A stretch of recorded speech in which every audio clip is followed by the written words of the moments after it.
my. Alors, 26 années de mariage. La dame, sinon, il faut chercher à écouter le témoignage là. Je suis dépassée. Je lui dis, j'ai appelé la compagnie pour l'heure de ton vol. Et j'ajoute, ils m'ont dit qu'il y avait quelqu'un d'autre sur ton itinéraire. Je lui donne le nom de la personne. Et lui, c'était qui? Et moi, je sais pas, dis-moi. Il fait, oh, je ne sais pas qui c'est. Il dit, ça doit être une erreur. J'ai fait semblant d'accepter, mais quelque chose clochait. Je le sentais. Une voix me dit, au matin, vérifie les relevés sur le comptoir.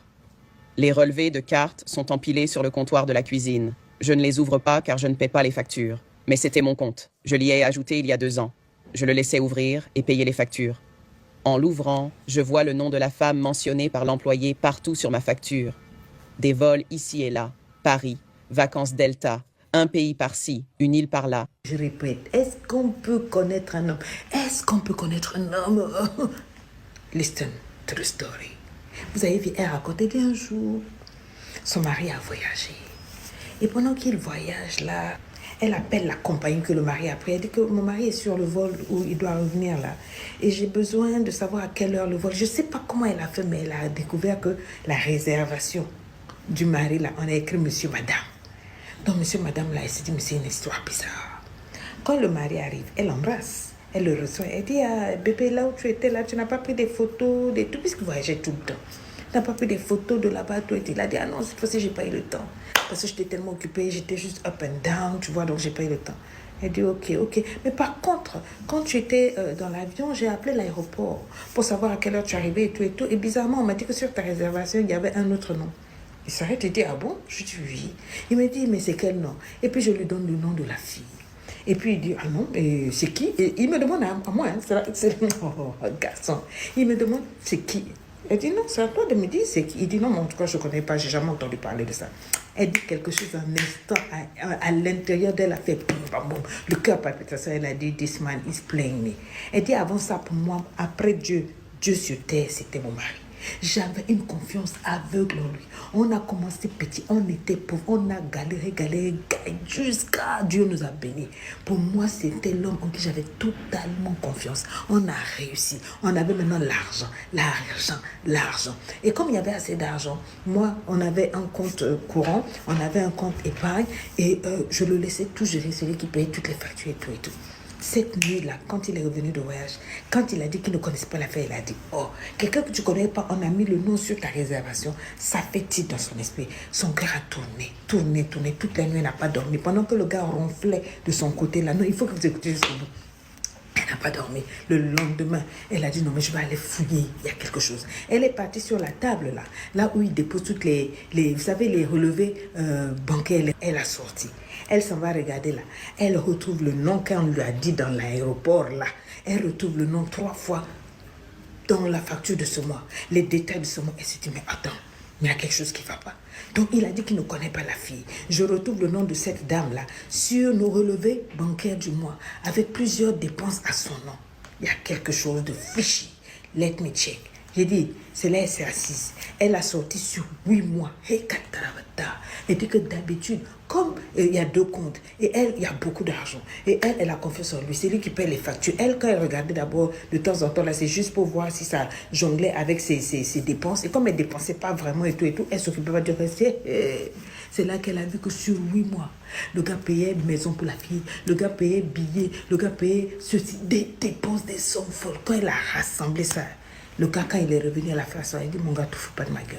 Je t'ai demandé tel nom là. Il dit, mais qu'est-ce qu'il y a? Qu'est-ce que tu as? Vous savez comment quand on attend, qu'est-ce qu'il y a? Pourquoi tu ne peux pas de cette dame? Je te dis, je ne la connais pas. Écoute, voilà. Il a commencé à beaucoup parler. Il dit, tu ne la connais pas.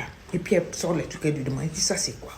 Maintenant, dès qu'on l'a dit là, maintenant il est là. Non, c'est-à-dire que, oh, mais quoi? Mais oui, bon, d'accord, oui, je sors avec cette dame. Il dit, tu sors avec elle depuis combien de temps? Parce que toi et moi, on est mariés depuis 26 ans. Oh non, c'est une copine, comme ça. Et puis après, il a commencé à lui donner des attitudes. Il a commencé à se gonfler. Il a commencé à tout. Elle était détruite parce qu'elle avait eu tellement confiance en cet homme-là.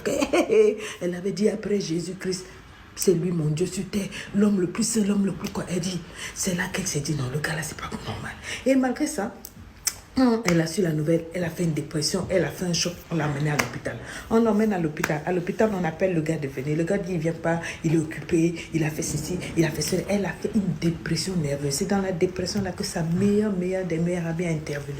Qu'est-ce qui se passe? Elle s'est confiée en elle. Voilà. C'est comment la gamme dit, hé, ma chérie, il faut qu'on creuse cette affaire-là jusqu'au bout. C'est là qu'elle dit que maintenant, j'ai ma chance, j'ai fouillé sur tous les réseaux sociaux, il ne s'affiche pas. La meilleure amie a dit, assieds-toi, je vais faire le travail. C'est la meilleure amie avec investigateur.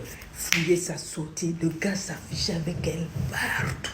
Avec cette femme-là partout. Et s'il vous plaît, la femme-là ressemblait copier-coller à la femme. Quand la femme mettait ça, quand la femme publiait ses photos avec telle perruque, telle couleur, donc l'autre là faisait toutes les chirurgies pour ressembler à la femme de la maison.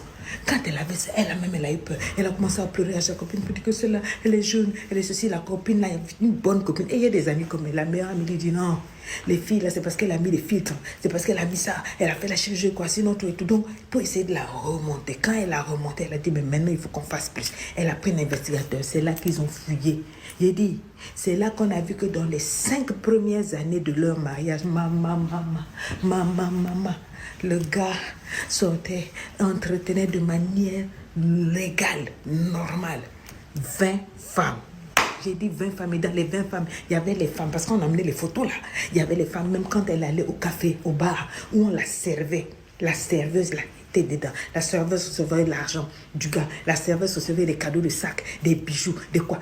Tout l'argent qu'ils avaient travaillé tous les deux là, c'était pour entretenir près de 20 maîtresses. Pas seulement les maîtresses, mais les familles des maîtresses, les mamans de ces maîtresses, les soeurs, les frères, les cousins de ces maîtresses. Plus de 20. Donc 20 femmes qu'il entretenait dehors. Elle est dans la maison. Maintenant, il s'occupe des familles de ces 20 femmes-là. Tout ça dans la facture. Quand c'était trop, elle est rentrée à la maison. Elle lui a montré tout ça. Maintenant, il lui donnait l'attitude. Et alors, c'est pas grave. De toute façon, moi, ça me dérange pas. Bon, maintenant, tu sais, qu'est-ce que tu vas faire? Elle a été encore plus brisée. Elle a dit, mais toi et moi, on est chrétiens. Toi et moi, on prie. Tu es l'homme de ma jeunesse. Comment tu peux faire ça? Elle a commencé à déprimer. C'est sa meilleure amie qui a dit, ne te laisse pas faire. Tu ne peux pas te laisser mourir pour ça. Donc, elle voulait seulement mourir. Elle était dit, la femme a dit, il faut te battre. Relève-toi. Le gars a dit, bon, de toute façon, moi, je vois que maintenant, il faut que je demande le divorce. C'est lui, hein. Parce que je pense que tu veux me faire du mal. Bon, on ne va pas divorcer. Moi, je te propose ceci. Associé à un divorce, il y aura trop de pertes d'argent. Ça, l'argent, il pense.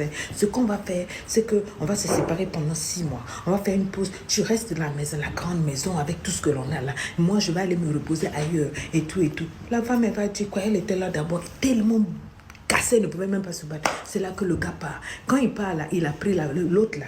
L'autre dame avec qui il avait vagé, il est parti à Paris, publié partout. C'est-à-dire il ne se cache plus. Donc la dame maintenant avait honte. Tout le monde était au courant.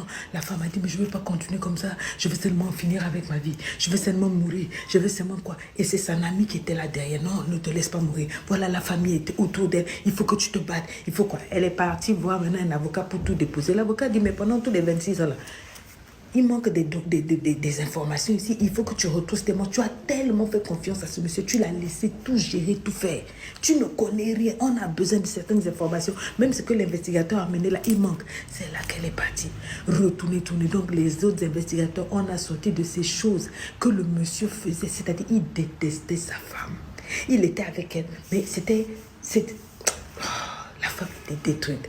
Elle a dit que pour elle, c'était la fin de vie. Et le gars, maintenant, lui a montré papa. Elle a amené le gars, elle dit, comment tu as pu sortir avec 20 femmes, des maladies et quoi? Et s'il vous plaît, ça, c'est les 20 que l'on connaissait. Sinon, il y avait plus dehors. Quand il voyait les filles, quand il va au café, si celle-là lui plaît, allez, il monte l'argent là-bas. Il sort sa quête là-bas. Il fait donc des milliers de femmes. Après, ce qu'elle a fait quoi? Elle a créé un groupe WhatsApp.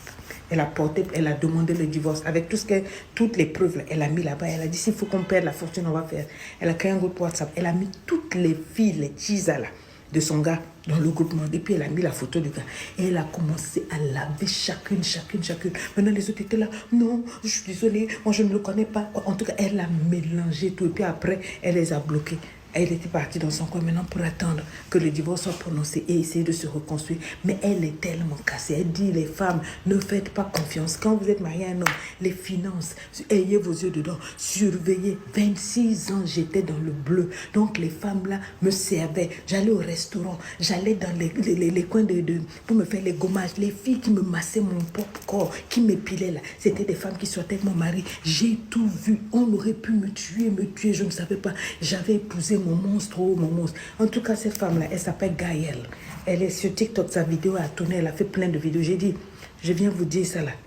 Moi, j'ai toujours dit ici, il faut surveiller. Veillez sur vous, vous n'avez qu'une vie. Un homme, oui, mais pas à ce point-là. Un homme, oui, mais gardez les yeux ouverts. J'ai fini de